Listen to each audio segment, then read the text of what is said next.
পেয়েছি যে ওনার যে ভিডিওটা যেটা ভাইরাল হয়েছে এটা ফেক।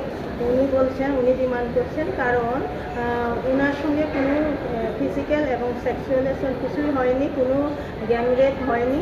উনি আউট অফ অ্যালকোহল উনি হয়তো এই সমস্ত কথা বলেছেন, উনি এটা রিকমেন্ড করেছেন, বাট ওনার অ্যাকচুয়ালি কোনো গ্যাং রেপ আর সেক্সুয়াল আর ফিজিক্যাল অ্যাসল্ট উনি ডিনাই করেছেন। আচ্ছা, একটা বিষয়, ওনার বাড়ি তো বটতলা, সেই জায়গাতে কিভাবে স্টেশনে গেল কিছু? উনি বললো যে ওনার ইচ্ছে হয়েছে ওখানে যাওয়ার, উনি স্টেশনে গেল, গিয়ে উনি অ্যালকোহল কিনলেন। তাদের একটা কালচার আছে, তাদের বাড়ি তারা হাজব্যান্ড ওয়াইফ সবাই মিলে অ্যালকোহল খায়। তো অ্যাকর্ডিংলি উনিও এটা গেছে দিন ওইগুলো খেয়েছেন, খেয়ে উনি মানে অজ্ঞান হয়ে গেছেন। তারপরে উনি কিছুই বলতে পারেন না। এখানে ডিবিতে এসেছেন, উনি বললেন যে 10 তারিখ উনি এখানে অ্যাডমিট হয়েছে।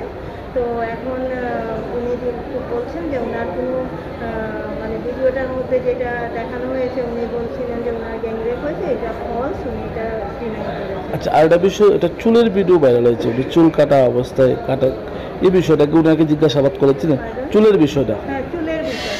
উনি বলছেন যে উনি যখন ড্রিঙ্ক করেছিলেন অ্যালকোহল, তখন উনি যে অজ্ঞান হয়েছেন তখন হয়তো কেউ চুল কেটে নিয়েছে, কিন্তু এখানে এসে উনি মাথায় হাত দিয়ে দেখলো যে ওনার মাথায় চুল নেই।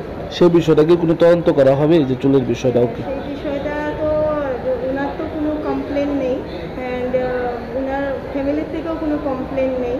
তো আমরা তো ইনভেস্টিগেশন করার জন্যই এসেছি, তো সেটা লিখে নেব আর এটা আমরা নোট করছি। আচ্ছা, ওনার অবস্থা, শারীরিক অবস্থা কিরকম আছে? ডাক্তারের সাথে কোনো কথা? অ্যাজ পার ডক্টরস রিকমেন্ডেশন উনি রিপোর্টস, মেডিকেল রিপোর্ট উনি দেখিয়েছেন যে ওনার সব কিছু নর্মাল আছে, সব কিছু ঠিক আছে। আর ফার্দার যদি কোনো রিকোয়ারমেন্ট লাগে রিগার্ডিং নেক্সট টেস্ট, তো ওরাও করবে। বাট অ্যাজ অফ নাও যে রিপোর্টস আছে এই রিপোর্টসে উনি একদম ফিট অ্যান্ড ফাইন, একদম okay as per doctor Samarjit ভট্টাচার্যের সঙ্গে আমরা কথা বলে আমরা। আপনার নামটা ম্যাডাম? আমার নাম সুস্মিতা চক্রবর্তী, আমি ডিসিএম সদর।